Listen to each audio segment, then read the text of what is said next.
Hello hello hello hello hello, am I audible?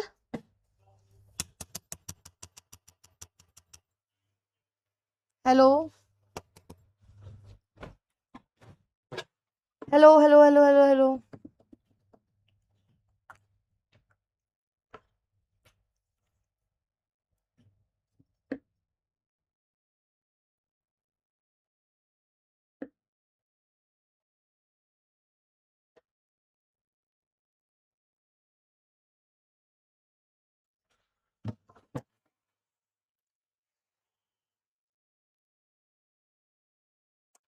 Hello बच्चों, नमस्कार, राधे राधे, राम राम और सबको मेरा सलाम। तो कैसे हैं मेरे लाडलो, मेरे कलेजे के टुकड़ों, मेरे रसगुल्लो रसगुल्लियों?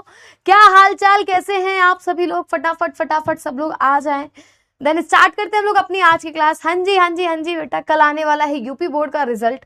2026 का सबसे बड़ा रिजल्ट आने वाला है और इसका तो इंतजार भाई हम लोग को खुद था बेसब्री से। पेपर के बाद तो लगता है कि कितना जल्दी रिजल्ट आ जाए, है ना? तो hello hello, good evening good evening good evening to all of you. क्या सारे बच्चे आ चुके हैं? क्या सारे बच्चे आ चुके हैं भाई? हाँ, सारे बच्चे आ चुके हैं। ओके, फटाफट आ जाइए। हाँ जी, hello hello hello hello hello hello hello hello hello.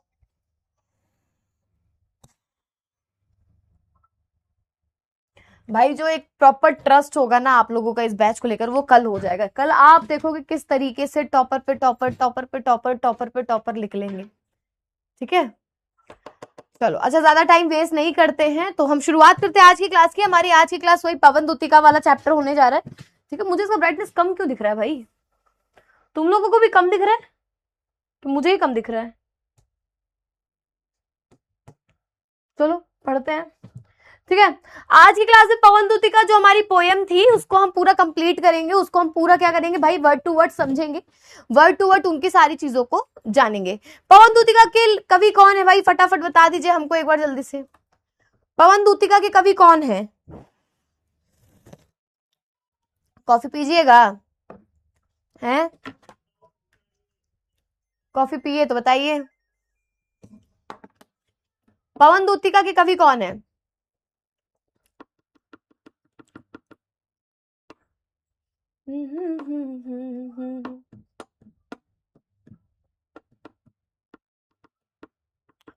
Hello ma'am,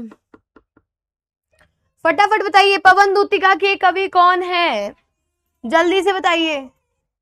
ma'am class में है। हेलो मैम, क्लास में है शुरू हो गई मैम।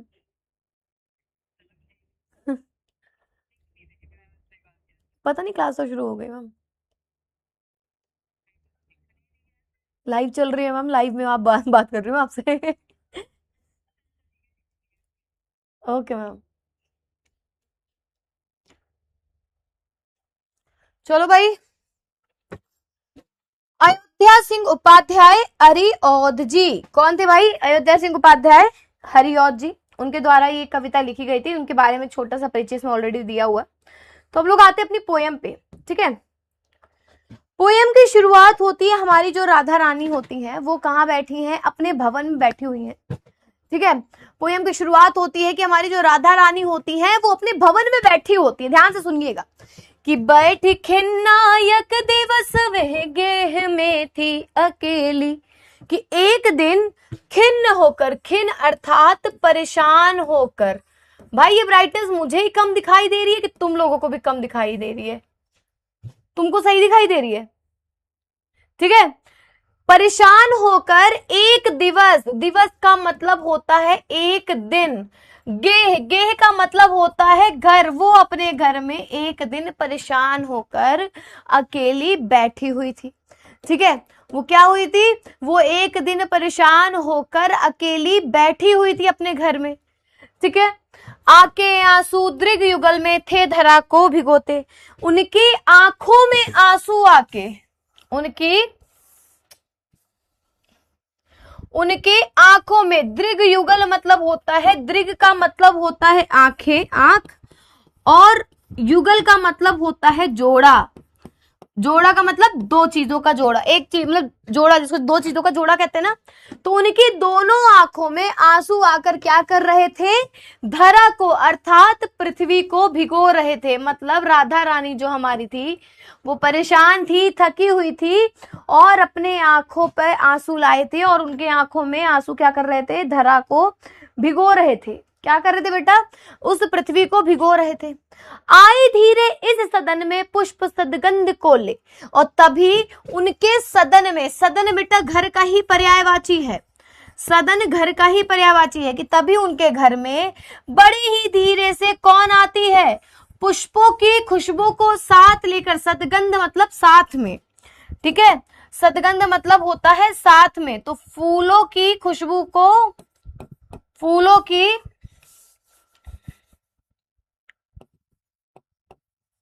की खुशबू को साथ लेकर,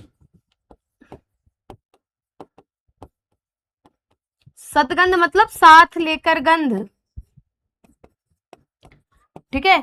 फूलों की खुशबू को साथ लेकर कौन आती है, प्रातः वाली सुपवन इसी काल वातायनों से।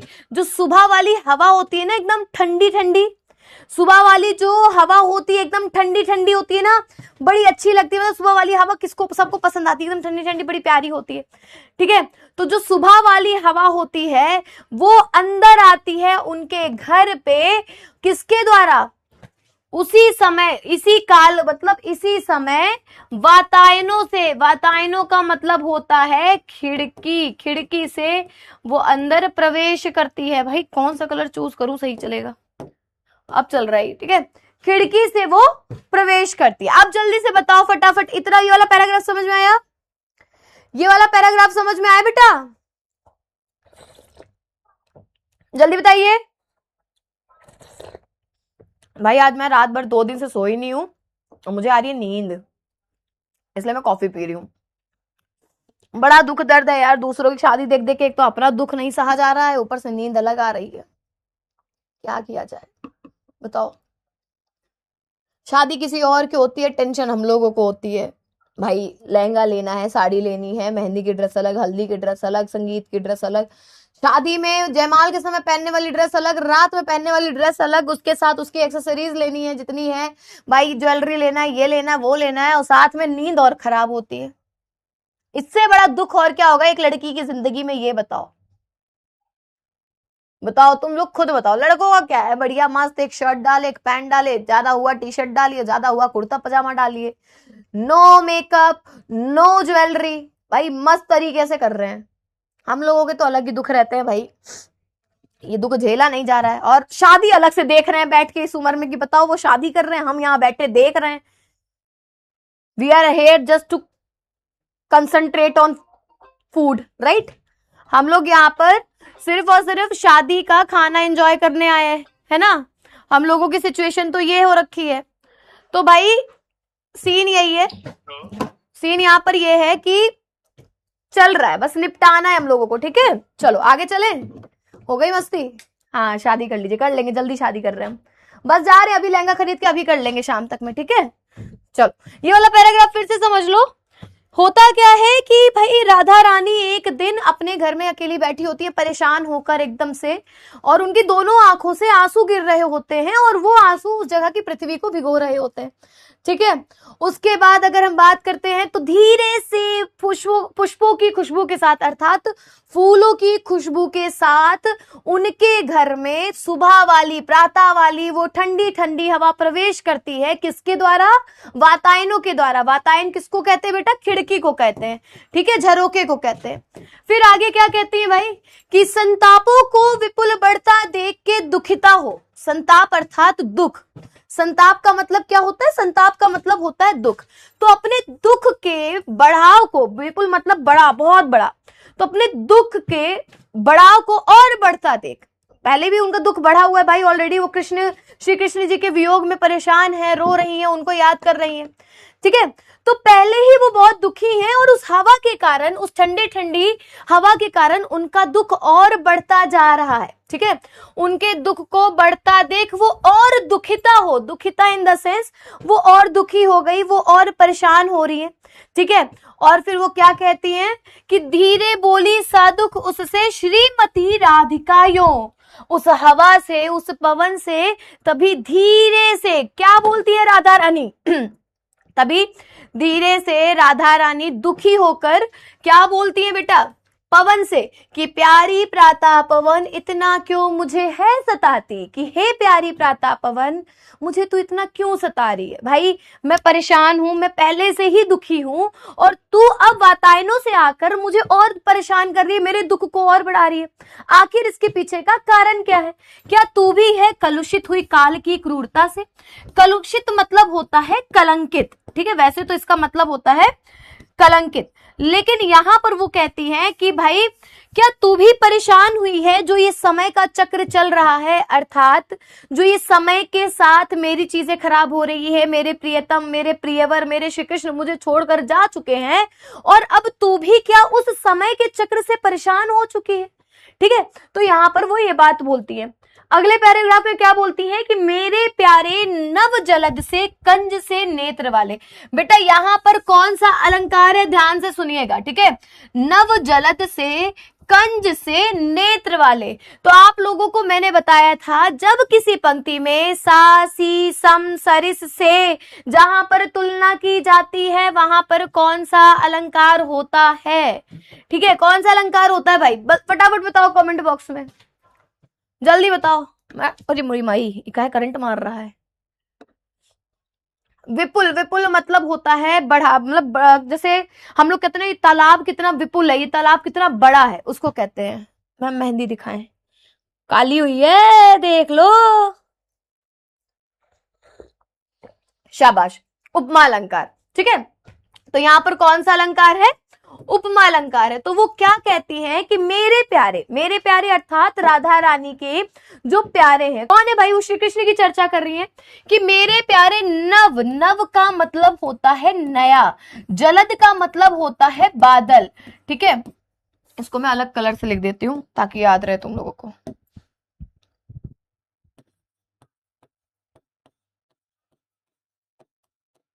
ठीक है, तो नव का मतलब होता है नया, जलद का मतलब होता है बादल, कंज से, कंज का मतलब होता है कमल। तो वो कहती हैं कि मेरे प्यारे श्री कृष्ण जो नए बादलों के समान थे। किसके समान थे बेटा, नए बादलों के समान। अब जो नए बादल होते हैं, छोटे छोटे बादल होते हैं, वो कैसे होते हैं, हल्के से सांवले से, हल्के से भूरे रंग से, है ना, बड़े सॉफ्ट सॉफ्ट तरीके से दिखाई देते हैं। तो श्री कृष्ण की उन्होंने तुलना किससे की बेटा, नए बादलों से की, और उन्होंने उनकी आंखों की तुलना किससे की, राधा रानी ने। अर्थात यहाँ पर हमारे जो अयोध्या सिंह उपाध्याय हरिऔध जी हैं, उन्होंने किससे तुलना की है भाई, श्री कृष्ण की आंखों की कमल के जैसे नेत्र वाले, कमल के नेत्र जैसे कमल होता ना वैसे वैसे उनकी आंखों की चर्चा की है। ठीक है, उत्प्रेक्षा अलंकार, बहुत मारेंगे अगर गलत बताए तो, इतना रटाएं उपमा होगा, तुलना की जा रही है। मैम रिजल्ट कब आ रहा है, कल आ रहा है भाई यूपी का रिजल्ट, दुआ करो अपने सीनियर भाई बहनों के लिए।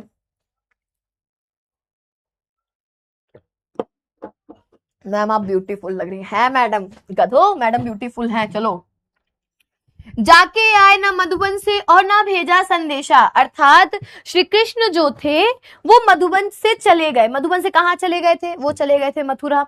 ठीक है, तो कहते हैं कि वो वहां पर मधुबन से जाने के बाद ना तो वो स्वयं आए और ना ही उन्होंने किसी भी प्रकार का संदेशा भिजवाया, ना तो वो स्वयं आए और ना ही वो किसी भी प्रकार का उन्होंने संदेशा भिजवाया।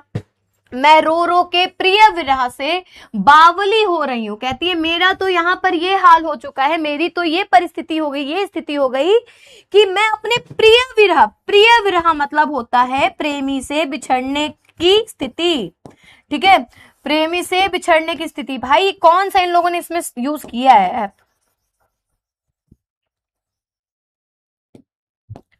प्रेमी से बिछड़ने की स्थिति। ठीक है, प्रिय विरह उसको कहते हैं।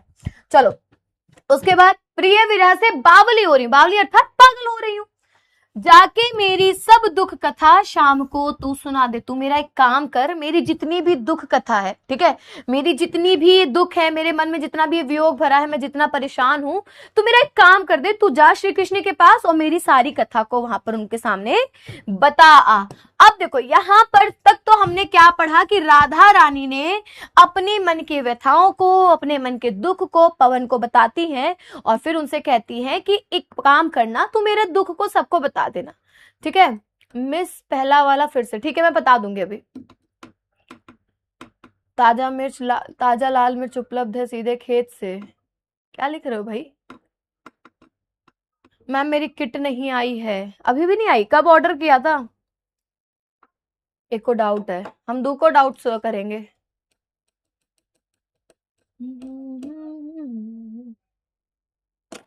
मैम अपना टेलीग्राम चैनल बता दो। अरे हाँ यार, तुम लोगों को टेलीग्राम चैनल बताना है ना। परेशान मत हो, अगर मैं इसमें लाइन टू लाइन एक्सप्लेन कर रही हूँ तो इसकी व्याख्या भी प्रॉपर इस नोट्स में लिखी हुई है, इसके लिए टेंशन मत लो। आप लोग जब पीडीएफ पढ़ोगे तो व्याख्या ऑलरेडी आपको मिल जाएंगी। ठीक है चलो बात करते हैं। तो कहती है कि काम कर, मेरे मन में जितना दुख भरा हुआ है तू जा और श्री कृष्ण को मेरी दुख व्यथा बता दे। अब वो बताती है पवन को कि कैसे कैसे तू श्री कृष्ण तक पहुंचेगी और कैसे कैसे मेरा संदेशा पहुंचाएगी। क्या कहती है कि जो ही मेरा भवन तज तू अल्प आगे बढ़ेगी, कि जैसे ही मेरे भवन को तज, तज का मतलब होता है त्याग, जैसे ही मेरे भवन को त्याग कर तू अल्प, अल्प का मतलब क्या होता है? थोड़ा, थोड़ा सा आगे बढ़ेगी, तुझे क्या मिलेगा? शोभा वाली सुखद कितनी मंजू कुंजे मिलेगी। मंजू का मतलब होता है सुंदर, कुंज का मतलब होता है बगीचे। ठीक है, तो कहती है जैसे ही मेरे भवन को छोड़कर तू थोड़ा सा आगे बढ़ेगी, वैसे ही तुझको बड़ी ही सुंदर सुंदर, बड़ी ही सुंदर सुंदर क्या मिलेंगे भाई? सुंदर सुंदर तुझको सुखद, सुख देने वाली, शोभा वाली, सुंदर दिखने वाली छोटे छोटे बगीचे देखने को मिलेंगे।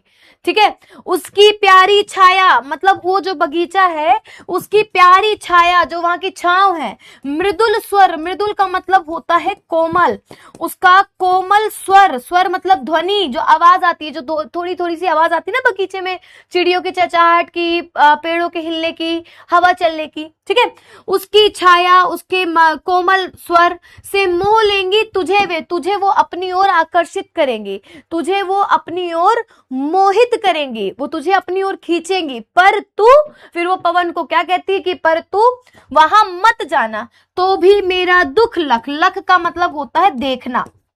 ये पॉइंटर सारे नोट करते जाओ भाई, फिर कहना नहीं मैम बताया नहीं। ठीक है, फिर क्या कहते हैं? कहते हैं कि तब भी तू मेरे दुख को देखकर वहां जाकर विश्राम मत लेना, उस बगीचे में जाके आराम मत करने लगना, तुम चली जाना। ठीक है, ठीक है, समझ में आया भाई? समझ में आया भाई? मैम मैंने आज ही बैच लिया है। मैम ये लेसन फर्स्ट है पद का, हाँ ये काव्य का पहला चैप्टर है, समझ में आ गया? बाकी आप लोगों को करना क्या है, देखो अभी तो मैं इसमें पैराग्राफ वाइज एक्सप्लेन कर रही हूँ, अभी नोट्स जब आगे आप पढ़ोगे तो उसमें पूरी व्याख्या प्रॉपर लिखी हुई है। ठीक है, प्रॉपर व्याख्या लिखी हुई है, आप उसको पढ़ लोगे तो ज्यादा अच्छे से क्लियर हो जाएगा। ठीक है, क्लैरिटी मिल जाएगी आप लोगों को। एक बार फिर से, ठीक है, अभी लास्ट में ना मैं एक बार समराइज कर दूंगी, इसको समरी बता दूंगी तुमको लोग को पूरी। चलो आगे चले, फिर आगे क्या कहती हैं? आगे कहती हैं जब तू उस बगीचे से फिर से थोड़ा सा आगे बढ़ेगी, सरस, सरस मतलब होता है अच्छा, शांत, मतलब जो अच्छा लगे। जैसे हमारी एक बहुत ही खतरनाक सास थी, वो इंडिया में वो सास काफी फेमस है भाई, गोपी बहू, गोपी बहू छूछे, सुना है? तो वो एक वर्ड यूज करती थी, सरस छे, सरस छे, सरस छे मतलब अच्छा है, प्यारा है, मतलब कोमल भी कह सकते हो, इसके कई मीनिंग निकल के आते हैं। तो थोड़ा आगे सरस रव, सरस मतलब मीठी मीठी, रव मतलब ध्वनि। ठीक है, रव मतलब स्वर होता है, आवाज होता है, ध्वनि होती है। ठीक है। तो सरस द्रव का धाम, धाम मतलब एक प्लेस को कहते हैं, जगह को कहते हैं, ठीक है।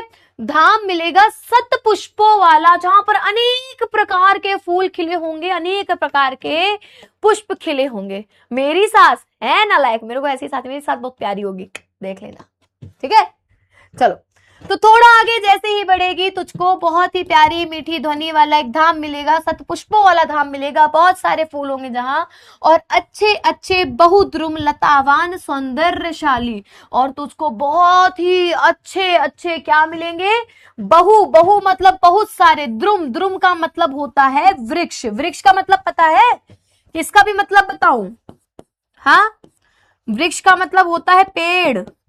तुझको बहुत सारे पेड़ दिखेंगे, बहुत सारे वृक्ष दिखेंगे जो लताओं से भरे होंगे, बहुत सारी लताएं लगी होंगी सुंदर सी, ठीक है, बहुत सारी लताएं होंगी सुंदर सी, और प्यारा वृंदा विपिन मन को मुग्धकारी मिलेगा, और बहुत ही प्यारा तुझे क्या मिलेगा, वृंदा विपिन। अब वृंदा विपिन किसका नाम है, वृंदा विपिन बेटा वृंदावन का नाम है। क्यों, वृंदा तो दिया हुआ, विपिन का मतलब होता है वन, वन का पर्यायवाची विपिन होता है, ठीक है। तो वो तुझे प्यारा वृंदावन मिलेगा जो तेरे मन को मुग्धकारी कर लेगा, मोहित कर लेगा, अपनी ओर खींचेगा, ठीक है। आना जाना इस विपिन से, मतलब तू ए हवा, तू इस वन से आना और जाना, पर उस पर मोहित मत होना, मुहमाना मत होना, ठीक है। नोट्स बेटा बैच पे ही मिल जाएंगे आप लोगों को। चलो भैया आगे चली, हाँ। जाते जाते अब यहां से राधा रानी की बेटा लोक सेविका की भूमिका शुरू हो जाती है। अभी तक तो राधा रानी उसको रास्ता बता रही थी पवन को, ठीक है, अभी तक राधा रानी रास्ता बता रही थी हवा को, अब यहां से वो लोगों की मदद करने लगती है, मतलब अपने दुख को भूलकर, अपने व्यथा को भूलकर वो लोगों की मदद करने लगती है। तो क्या कहती हैं, सबसे पहले क्या मदद करने के लिए कहती हैं कि जाते जाते अगर पथ में क्लांत कोई दिखावे, क्लांत का मतलब होता है परेशान, ठीक है, कि यदि तू जब रास्ते में जा रही होगी और तुझको रास्ते में कोई परेशान दिखाई दे, कोई परेशान व्यक्ति दिखाई दे, तो जाके सन्निकट उसकी क्लांतियों को मिटाना, तो उसके करीब जाना। सन्निकट का मतलब होता है पास जाना, करीब जाना, ठीक है। तो तू उसके करीब जाना और उसकी परेशानियों को मिटाना। क्लांतियां का मतलब होता है परेशानियां, क्या यार, ठीक है, परेशानियों को मिटाना, क्लियर। धीरे धीरे परस करके, परस का मतलब होता है स्पर्श करके, छूकर, धीरे धीरे उसके छूकर, उसके गात, गात का मतलब होता है शरीर, उसके शरीर के उत्ताप, उत्ताप का मतलब होता है ताप, ठीक है, गर्मी, गर्माहट, उसके शरीर की गर्माहट, उसके शरीर की जो गर्मी है उसको खत्म कर देना, उसको खो देना, ठीक है। और सदगंधों से श्रमित जन को, सदगंध मतलब होता है खुशबू के साथ, सदगंध मतलब खुशबू के साथ उन जितने भी श्रमित जन है, श्रमित किसको कहा गया, यहाँ पर किसान को लेकर चर्चा की गई है, ठीक है, यहाँ पर किसान को लेकर चर्चा की गई है कि किसान, जितने भी किसान रहेंगे उनको खुशबू के साथ हर्षित बनाना, खुश कर देना, ठीक है। मैम आपकी शादी है क्या, हाँ बेटा अभी है, रात का 8 बजे का मुहूर्त निकला है, ठीक है, आना है तुम लोगों को भी। 8 बजे ब्याह है और कल विदाई है शाम को 4 बजे, क्लियर। चलो अब आगे यहाँ क्या कहती है, अब यहाँ पर भाई एक स्त्री की चर्चा करती है, कहती है कि यदि कोई लज्जाशील पथिक महिला जो कहीं दृष्टि आए। अब लज्जाशील महिला कौन होती है, कोई मेरे को एक्सप्लेन करेगा, जल्दी बताओ, लज्जाशील महिला कौन सी होती है। मैं तो लज्जाशील महिला नहीं हूं फिलहाल अभी, आप लोग बताओ कौन सी लज्जाशील महिला होती है, कहां पर आना है मैडम। एक्चुअली मैं अपना बीए ऑनलाइन कर रही हूँ यूपीएमएसपी साइट पर, गध है, नहीं तो पढ़ाई पे ध्यान नहीं देना है। मैम आपका शादी हो गया है, मैम आप कहाँ रहती है, मैम आपकी सैलरी कितनी है, यही सवाल करो बस। मैम आपका घर कहाँ है, ले एक नया सवाल ऐड हो गया। लज्जाशील कौन होती है, नई दुल्हन जो शर्माती हो, अच्छा विधवा, अरे नालायक, विधवा को नहीं कहते हैं गधे। जो स्त्री बहुत ही पर्दे में रहती हो, बहुत ही घूंघट में रहती हो, ठीक है, एकदम सलीके की तरह रहती हो, एकदम साधारण तरीके से, वही बोला गया है कि यदि कोई लज्जाशील महिला, अर्थात किसी ने घूंघट कर रखा हो, पूरे शरीर को एकदम कवर करके घूंघट करके धीरे धीरे धीरे धीरे ऐसे ऐसे करके चल रही होगी, अगर वो रास्ते पे चल रही होगी, पथिक महिला अर्थात वो रास्ते पे चल रही होगी, कहीं तुझे दिखाई देगी कोई लज्जाशील महिला, तो होने देना विकृत वसना तो ना तू सुंदरी को, तो तुम अपने झोंके से, हे पवन, तुम अपने झोंके से उसके वसना, वसना का मतलब होता है वस्त्र को, विकृत, विकृत मतलब बिगाड़ना, ठीक है, बिगाड़ना मत, उसको बिगड़ने मत देना, अपने हवा के झोंके से उसके वस्त्रों को बिगड़ने मत देना, ठीक है। और जो थोड़ी भी श्रमित वह हो गोद ले शांति खोना, और थोड़ा सा भी अगर वो परेशान हो, मेहनत कर रही हो, तो उसको गोद में लेकर उसकी थकान को मिटाना, शांति मतलब होता है आलस, थकान, ठीक है, थकान को मिटाना, और ओठों की और कमल मुख की मलानताओं को मिटाना। जल्दी से बताओ कमल मुख में कौन सा अलंकार है, फटाफट बताओ कौन सा अलंकार है। जो बच्चा अगर बताया इसका अलंकार सही है तो उसको मिलेगा, उसको मिलेगा, उसको मिलेगा, उसको मिलेगा मेरी तरफ से एक ऑटोग्राफ। जल्दी बताइए। लाजवंती, जल्दी बताइए कौन सा अलंकार होगा, ठीक है।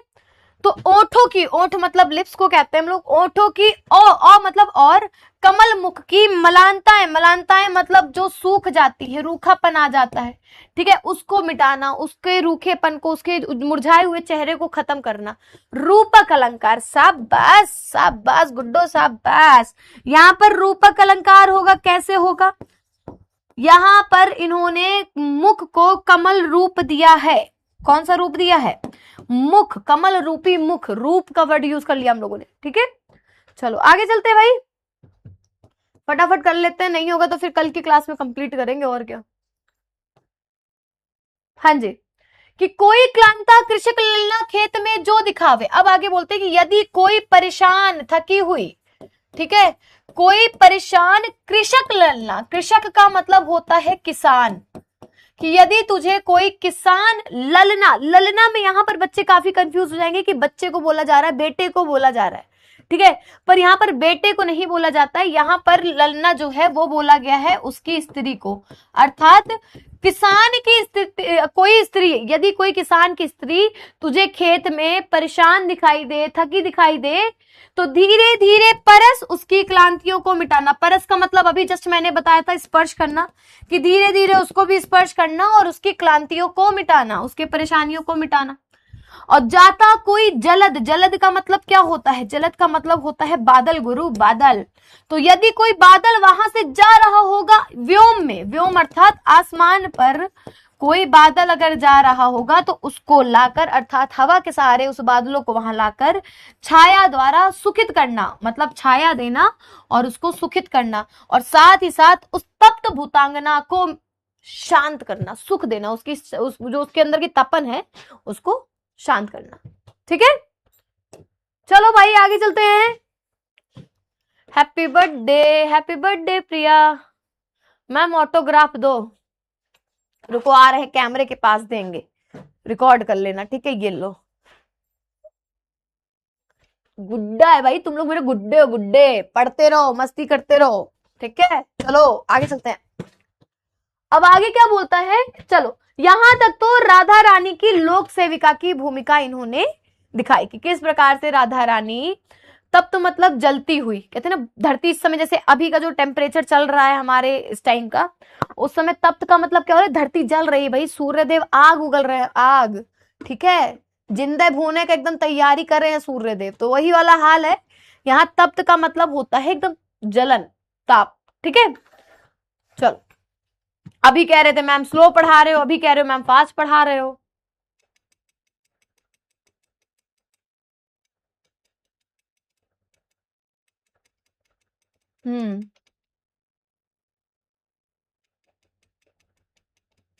मैच वैच है क्या आज कोई?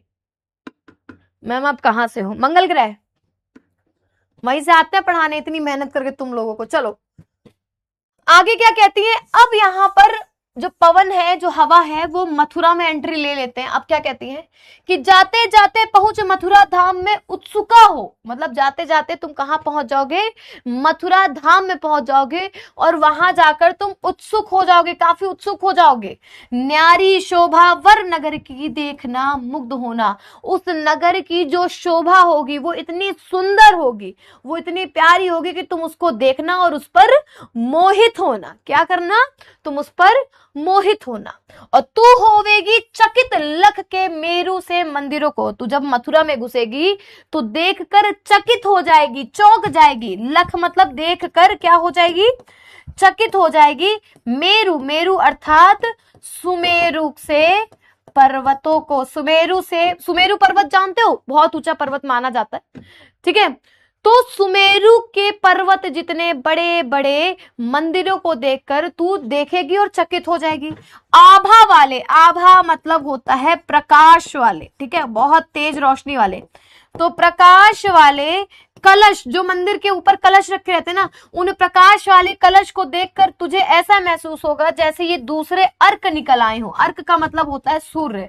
जब तू उन कलशों को देखेगी, जो प्रकाशमयी कलश हैं, उनको देखेगी तो ऐसा लगेगा जैसे कोई दूसरा सूर्य निकल आया हो। मतलब एक सूर्य तो असली वाले निकले ही हैं, पर वो भी सूर्य वहां पर निकल आया हो, ठीक है।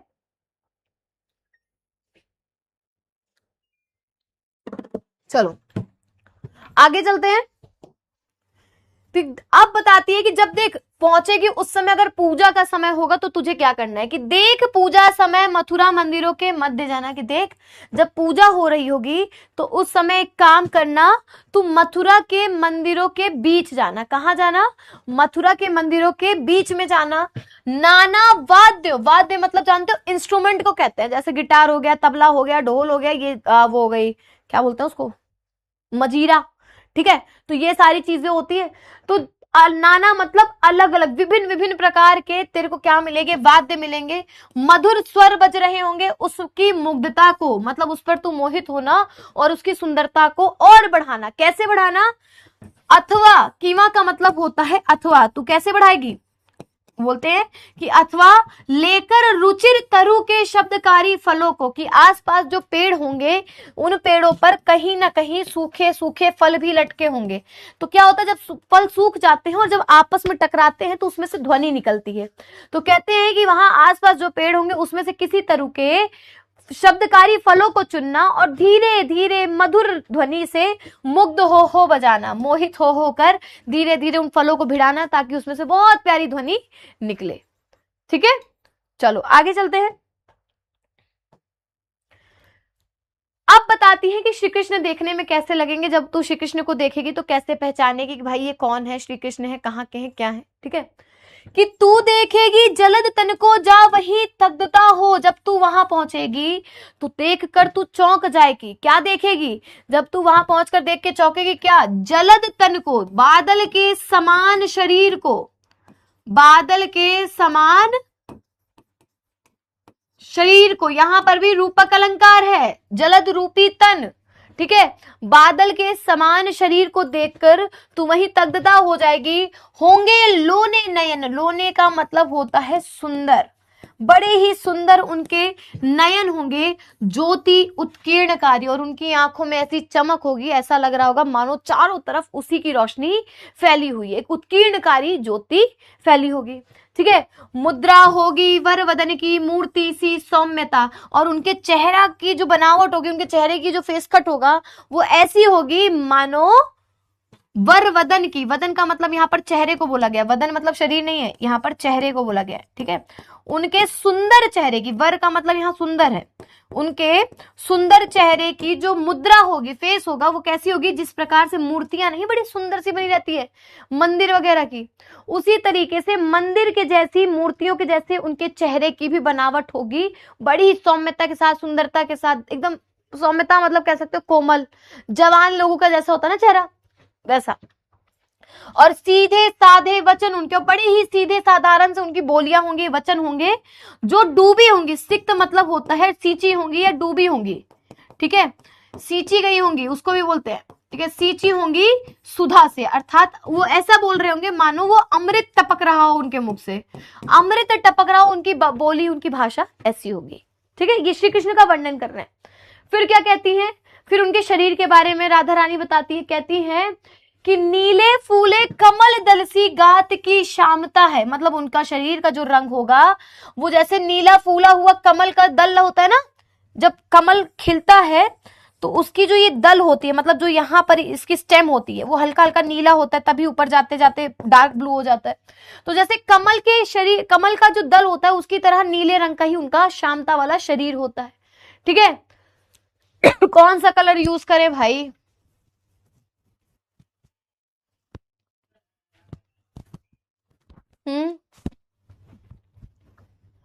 किट भाई जब ऑर्डर करोगे उसके 20 दिन तक आप लोगों को वेट करना पड़ेगा। मैम आप मैगी खाओगे? नहीं दीदी, भेद और प्रकार में क्या अंतर है? 10th का भी रिजल्ट कल ही है बच्चा। दल बता तो रही हूं, जब फूल होता है ना उसके नीचे की जो स्टेम के ये वाला पार्ट होता है जहां से फूल खिलता है उसको कहते हैं। ठीक है, चलो। पीला प्यारा वसन कटी में पहनते हैं फबीला, और उन्होंने अपने शरीर के कमर पर, मतलब उन्होंने पीले रंग का बहुत ही प्यारा एक वस्त्र पहना था। कहां पर? कटी पर। कटी मतलब होता है कमर। उन्होंने अपने कमर पर पीले रंग का वस्त्र पहना होगा, बड़ा ही सुंदर था। फबीला का मतलब होता है सुंदर। ठीक है, और छूटी काली अलक मुख की कांति को है बढ़ाती, और वही उनके चेहरे पर एक काले रंग की अलक होगी। अलक मतलब होता है जुल्फे, बालों को कहते हैं, कि उनकी एक जुल्फ गिरी होगी उनके चेहरे की। कांति, कांति मतलब सुंदरता को और बढ़ा रही होगी। उनके चेहरे पर गिरी हुई वो जो जुल्फे हैं, जो बाल का एक हिस्सा होगा वो उनके चेहरे पर जो गिर रहा होगा वो उनके चेहरे को और सुंदर दिखा रहा होगा। ठीक है, सदस्त्रों में नवल तन की फूटती सी प्रभा होगी। उनके वस्त्रों में के साथ साथ उनके शरीर में एक अलग ही प्रकार के नए शरीर में, उनके वस्त्रों के साथ साथ उनके नए शरीर में एक फूटती अलग सा ही चमक होगा, एक अलग ही तेज सा दिखाई देगा। ठीक है, चलो आगे क्या कहते हैं कि सांचे ढाला सकल वपु, सकल मतलब संपूर्ण, सकल मतलब होता है संपूर्ण। भाई पानी देना, पानी। सकल का मतलब होता है संपूर्ण।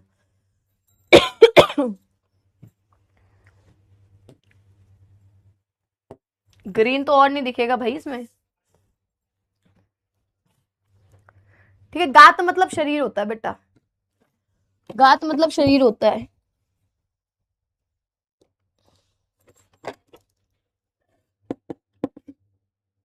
ब्लैक यूज करूं? मैम आप बलिया आएंगे? चलो, तो उनके शरीर, जो उनका संपूर्ण वपु है, वपु का मतलब होता है शरीर। ठीक है, वपु का मतलब क्या होता है? शरीर।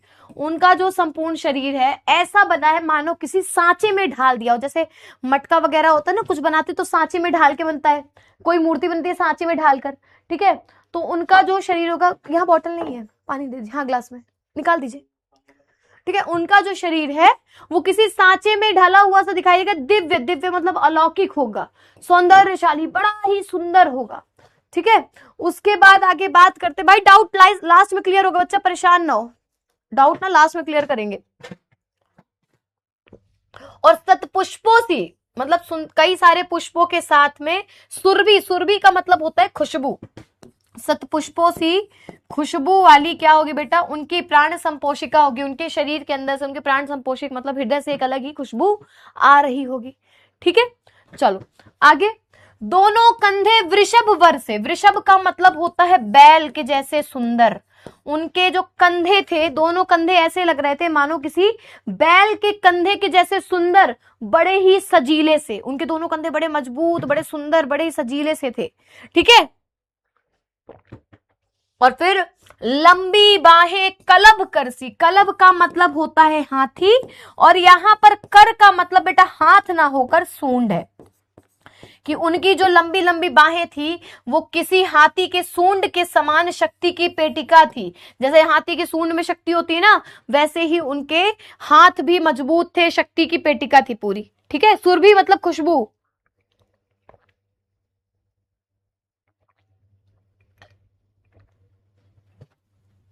भाई सुरभि का मतलब गाय भी होता है, बट बेटा यहाँ खुशबू का प्रयोग किया गया, ठीक है।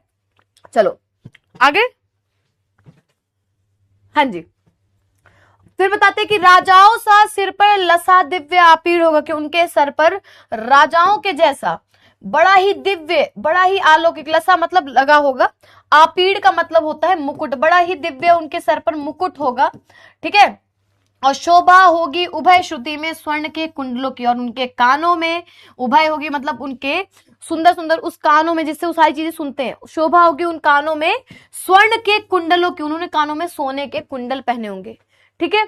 और नाना, नाना मतलब विभिन्न विभिन्न रत्नाओं से जड़ित, रत्ना कलित मतलब रत्नों से जड़ित, विभिन्न प्रकार के रत्नों से जड़ित क्या होगा बेटा, जड़ित भुज में, भुज मतलब बाह, इसको कहते हैं बाह में मंजू, मंजू का मतलब बताया था सुंदर, सुंदर केयूर होंगे, केयूर मतलब होता है बाजूबंद, ठीक है। बाजूबंद को कहते हैं कि उनकी भुजाओं में बड़े ही सुंदर से बाजूबंद होंगे, ठीक है। और मोती माला लसित मतलब मोतियों की मालाओं से भरा हुआ उनका कंबू, कंबू मतलब क्या होता है, शंख, कंबू का मतलब होता है शंख जैसा कंठ होगा, गला होगा।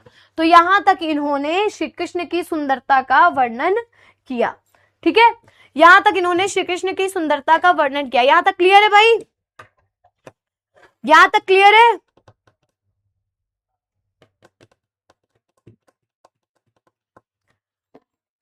आज मैं दुखी हूं भाई, कौन सा कलर ले तुमको जो दिखाई दे, ब्लू पे कौन सा कलर चलेगा, विच कलर, सच में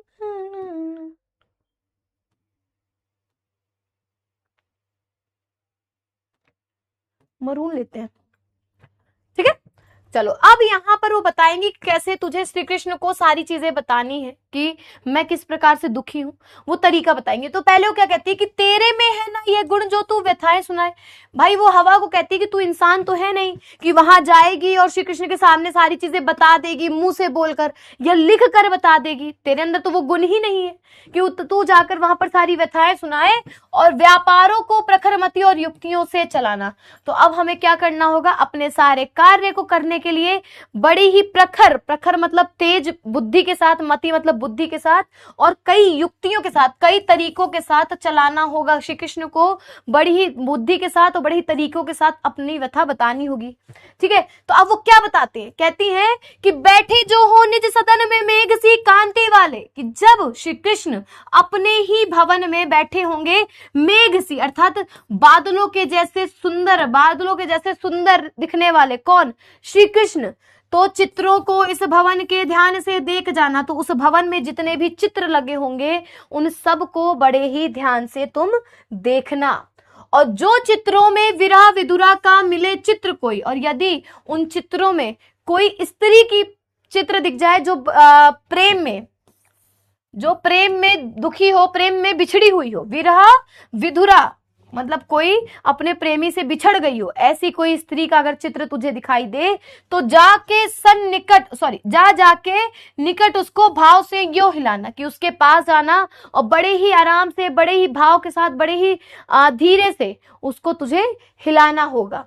और प्यारे होके चकित जिससे चित्र की ओर देखे, ताकि श्री कृष्ण अचानक से चौंक कर उस चित्र की ओर देखे। और आशा है यो सुरती उनको हो सकेगी हमारी, और शायद ये उम्मीद है कि जब वो उस चित्र को देखेंगे, उसमें उस स्त्री को देखेंगे, उस स्त्री को देखकर शायद उनको हमारी भी याद आ जाए, ठीक है।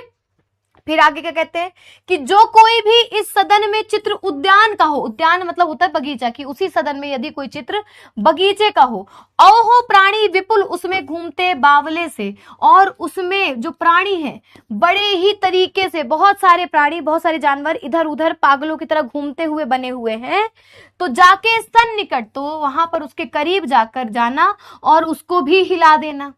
देवात्मा को सुरती ब्रज के व्याकुलों की कराना, शायद उन प्राणियों को पागल देख, उन प्राणियों को व्याकुल देख उस चित्र में उनको देवात्मा अर्थात श्री कृष्ण को याद दिलाना, किसकी, ब्रज, ब्रज के व्याकुल लोगों की कराना, ठीक है। श्री कृष्ण को ब्रज के व्याकुल लोगों की याद दिलाना, सुरती मतलब होता है याद दिलाना, ठीक है।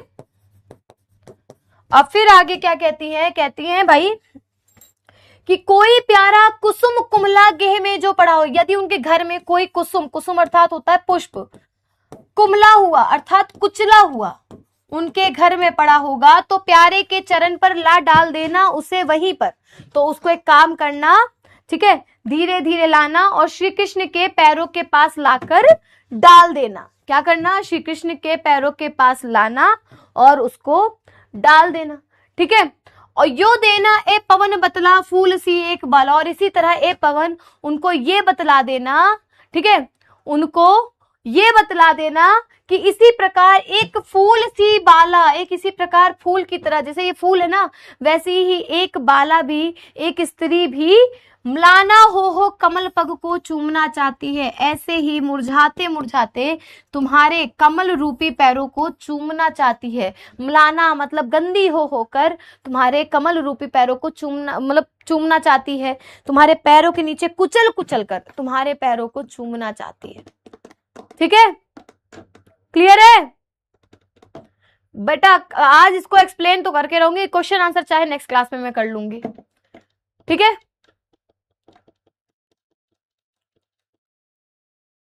क्लियर है? सुरती मतलब होता है याद दिलाना। बेटा ये वाली poem most most most important है, इसको आपको पढ़ना पड़ेगा। अगर नहीं एक बार में क्लियर हो रहा है तो आफ्टर क्लास एक बार इसको फिर से देख लेना, छोटे छोटे पॉइंट्स को नोट कर लेना जैसे मैं बता रही हूँ, ठीक है। बहुत इजी पोयम है, जस्ट लाइक अ मूवी। इसको सोचो कि श्री कृष्ण को हवा कुछ बताना चाहती है, कैसे कैसे बताइए, ऐसे करके, ठीक है। ज्यादा 8 पैराग्राफ और है, उसको पढ़ लेते हैं। नेक्स्ट क्लास में क्वेश्चन आंसर के साथ मैं एक बार फिर से एक्सप्लेन कर दूंगी, ठीक है। चलो आगे चले। फिर क्या कहती है कि जो प्यारे मंजू उपवन या वाटिका में खड़े हो। अब कहती है कि अगर श्री कृष्ण अपने भवन में ना बैठकर किसी बगीचे में खड़े होंगे, किसी बगीचे में बैठे होंगे सुंदर से, तो छिद्रों में जाकर क्वणित करना वेणुसा कीचकों को, ठीक है। तो वहां पर अगर किसी बगीचे में खड़े होंगे तो वहां पर बांस का भी बगीचा होगा, बांस के भी पेड़ होंगे। तो एक काम करना, उन बांस के छेदों में जाकर, छिद्र मतलब होते हैं छेदों में जाकर क्वणित करना, क्वणित करना मतलब बजाना, उन छेदों में जाकर उसको बजाना। किसको बजाना? वेणु सा, बांसुरी के जैसा। वेणु मतलब होती है बांसुरी के जैसी, उस बांस को छेदों में घुसकर उस बांस को बजाना। जैसे बांसुरी बजाई जाती ना, वैसे वहां पर जो बांस के पेड़ होंगे उनके छेदों में जाना और उसको उसमें जाकर बांसुरी की तरह उस बांस को बजाना।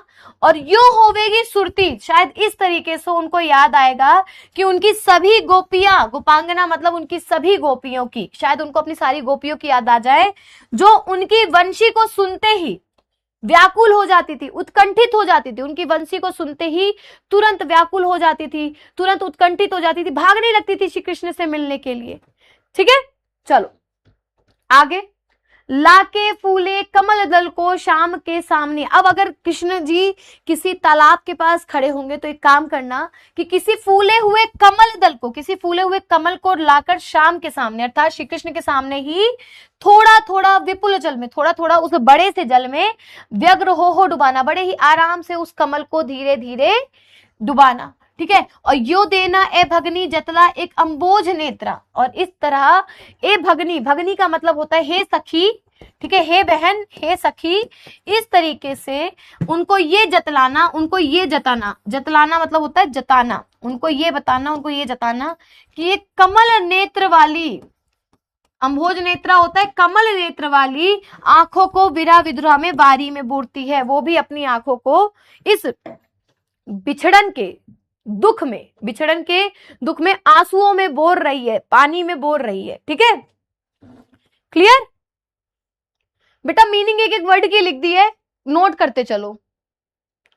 शिवेंद्र फिर से ध्यान देना होगा बेटा आपको। हाँ पूरी हिंदी। अरे बहुत इजी है भाई, और ये परेशान मत हो, फर्स्ट क्लास है पोयम की, ठीक है। उत्कंठित होना मतलब उत्साहित हो जाना। फर्स्ट क्लास है हिंदी की, इसलिए अभी पोयम की, तभी तो थोड़ा तुम लोगों को डाउट हो रहा है। अभी यही पोयम एक बार नहीं, कम से कम मैं 2-3 बार पढ़ाऊंगी और एकदम दिमाग में घुस जाएगा, याद हो जाएगा, रट जाएगी तुमको ये पोयम। बिना देखे ही तुम लोग इसके सारे आंसर बता दोगे। क्या हो गया वैभव पांडे? ठीक है, तो परेशान मत होइए, आज एक्सप्लेन कर रही हूँ, कल दूसरा लेक्चर जाना था, कोई नहीं, मैं कल एक्स्ट्रा क्लास लगवाकर इसके जब मैं क्वेश्चन आंसर करवाऊंगी तो मैं एक बार फिर से इसको एक्सप्लेन कर दूंगी। ठीक है, अभी थोड़ा सा है, टफ है, क्योंकि पोयम है और उसका अर्थ अलग होता है, लिखा कुछ और होता है, अर्थ कुछ और होता है। ठीक है, परेशान मत हो, बहुत बार पढ़ेंगे अभी हम इसको। चलो अब आगे क्या कहती हैं कि धीरे धीरे लाना वहन करके, वहन मतलब ढोना, कि धीरे धीरे किसको ढोकर लाना, ढोना, धीरे धीरे ढोते हुए क्या लाना, नीप के पुष्प को, नीप मतलब होता है कदम, कदम के पेड़ का जो फूल होता है ना, तो कहती हैं कि धीरे धीरे अगर वहां कोई कदम का पेड़ होगा तो उसके फूल को लाना। ठीक है, उस कदम के पेड़ के फूल को लाना और प्यारे के चपल दीर्घ के सामने डाल देना। और श्री कृष्ण के चपल मतलब होता है चंचल, दीर्घ मतलब मैंने बताया ही था नेत्र होता है, तो चंचल नेत्रों के सामने लाकर डाल देना और ऐसे देना प्रकट, ऐसे देना प्रकट दिखला, उनको इस प्रकार से क्या दिखा देना कि नित्य आशंकता हो, नित्य ही इसी प्रकार आशाओं के साथ बैठकर कैसी होती विरावश में नित्य रोमांचिता हूं। जो कदम के वृक्ष का जो फूल होता है वो ऐसे जैसे उठाओगे ना तो ऐसे हिलने सा लगता है, ऐसे लगता है जैसे कांप रहा हो। ठीक है, तो कहती है उस पुष्प को देखकर शायद उनको ये याद आ जाए कि इसी प्रकार उनके बिछड़ने के दुख में आकर, उनके बिछड़ने के वश में आकर वो रोज रोमांचित हो रही है, कांप रही है। ठीक है, अंदर से अंदर कांपने लग जाती है।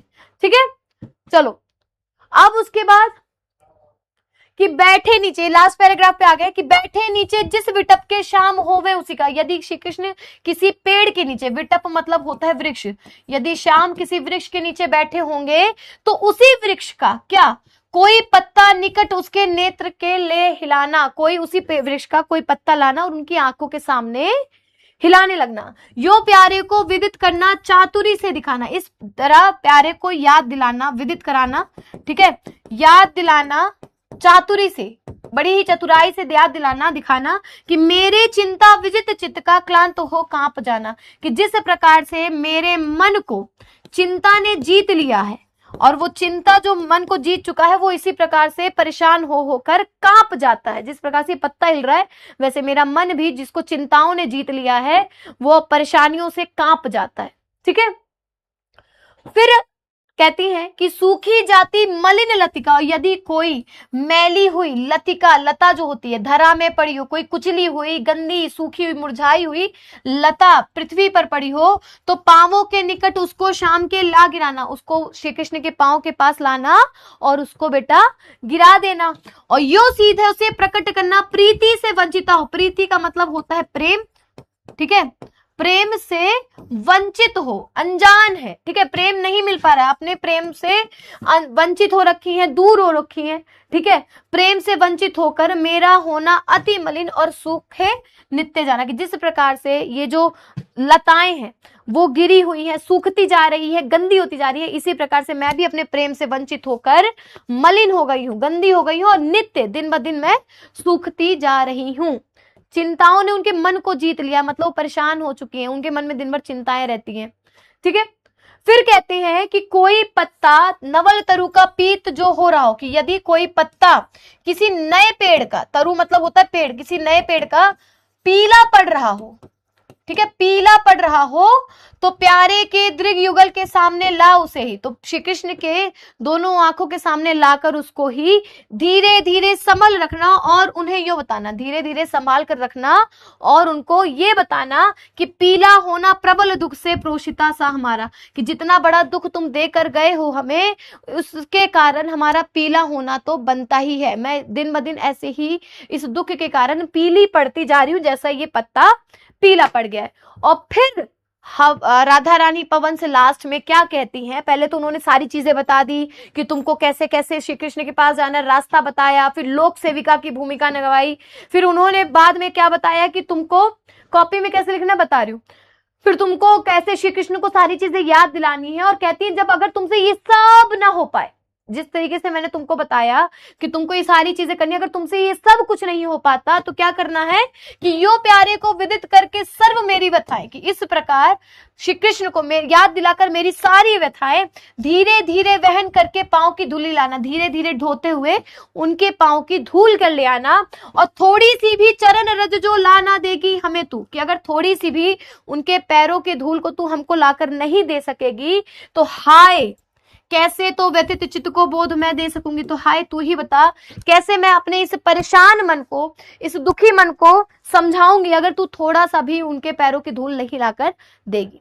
फिर कहते हैं कि अगर तू कुछ नहीं कर सकती तू एक काम करना, पूरी होवे ना यदि तुझसे अन्य बातें मारी, कि यदि जितनी बातें मैंने तुझसे कही है वो पूरी नहीं हो पा रही तो तू मेरी विनय इतनी मान ले। विनय मतलब तू मेरी इतनी प्रार्थना मान ले। क्या प्रार्थना करती है भाई?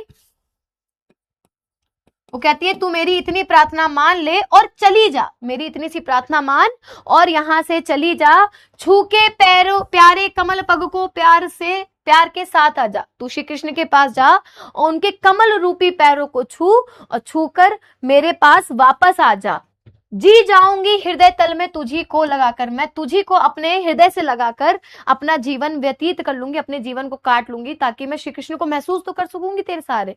तो ये थी बेटा हमारी पूरी कविता जिसका नाम था पवन दूतिका, जो कि हरिऔध जी द्वारा लिखी गई थी। ठीक है, मेघदूत हंसदूत के उस पर डाली गई थी। ठीक है, उसी के प्रणाली में लिखी गई, जैसे उसमें दूत बनाया गया, कालिदास ने जैसे दूत का प्रयोग किया वैसे उन्होंने यहाँ पर हवा को दूत बनाया। ठीक है, तो ये थी हमारी पोयम। कल की क्लास में हम लोग क्वेश्चन आंसर डिस्कस करेंगे, जिसमें मैं तुम लोगों को एक बार फिर से इसको रिवाइज करवा दूंगी। ठीक है, बुक बता दो दीदी। स्टेट बुक चलेगी भाई, स्टेट बोर्ड की बुक चलेगी, कोई भी हिंदी की एनसीईआरटी नहीं लेगा। राज क्या होता है? रज, रज मतलब होता है धूल। प्रोषिता, प्रोषिता मतलब दुखी होना, पीले पड़ते जाना, सूखते जाना। मैम वहां मतलब वहन, वहन मतलब धोना, किसी चीज को ढोकर लाना।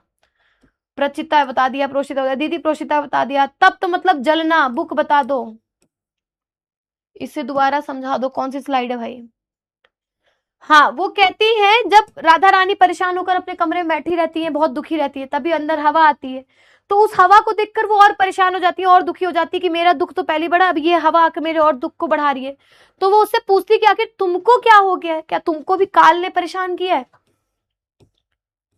सूखते नित्य जाने का मतलब होता है रोज रोज मैं भी इस लता की तरह सूखते जा रही हूं।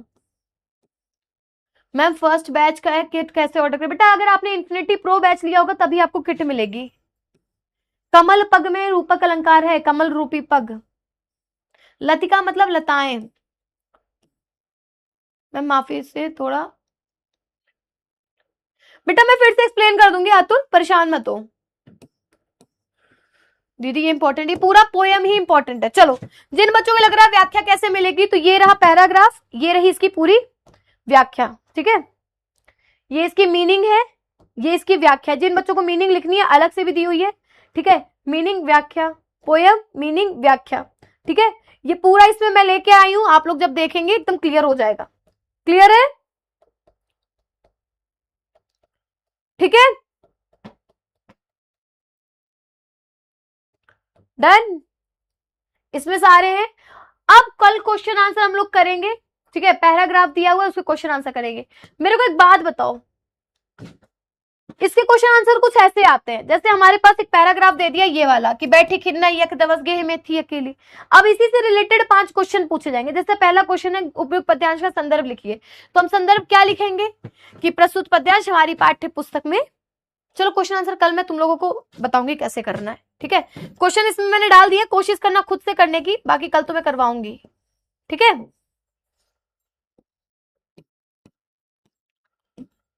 सजना दे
होमवर्क यही है, सारे क्वेश्चन आप लोगों को करने, ठीक है। सभी प्रश्न करिएगा, नहीं आएगा तो मैं करवाऊंगी कल की क्लास में, ठीक है। चलो बच्चा लोग, साहित्यिक परिचय मैं कल की क्लास में करवा दूंगी, परेशान मत हो। मैम आपसे कुछ बात करनी है, बताओ, ठीक है। वीडियो कॉल आज नहीं बेटा, नेक्स्ट कभी फ्री होंगे ना। ये पोएम लंबी थी, आपकी मेहंदी बहुत अच्छी है, थैंक यू। हाँ जी, टेलीग्राम का मैं कल की क्लास में बता दूंगी कौन सा चैनल है मेरा। कल मैं आऊंगी, कल मेरी क्लास है, परेशान मत हो, ठीक है। कल मैं सारे डाउट्स क्लियर कर दूंगी। मजा आ गई, चलो ठीक है, फिर मिलती हूँ आप लोगों से अगली बार, अगली क्लास में। तब तक ले नमस्कार, टाटा, बाय बाय, सायनारा, ख्याल रखिएगा, मस्त रहिए, खुश रहिए, स्वस्थ रहिए। जय Hind, love you all, Radhe Radhe.